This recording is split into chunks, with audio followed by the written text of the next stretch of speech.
Dahil nag-viral ang pagiging food critics ni Mariel Pamintuan sa dalawang magkasunod na GMA Gala, marami ang naghahanap sa kanya sa nakaraang okasyon.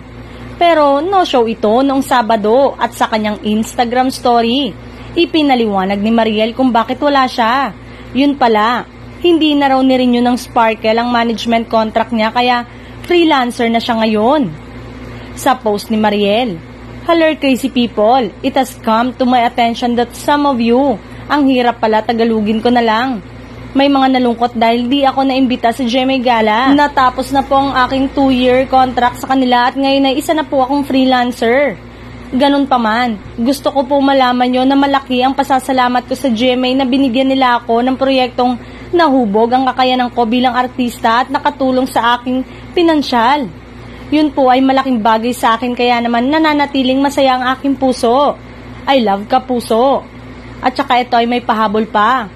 Sayang mukhang masarap ang food." Sa direct message naman, tinanong siya kung may bago na siyang manager. Say niya, sa ngayon wala po. Maayos naman daw silang nagpaalam ng manager niya na si Boss Vic via Zoom. Sa isang banda, talented at talagang natural na nakakatawa si Mariel. Sana nga ay mabigyan siya ng iba pang opportunity.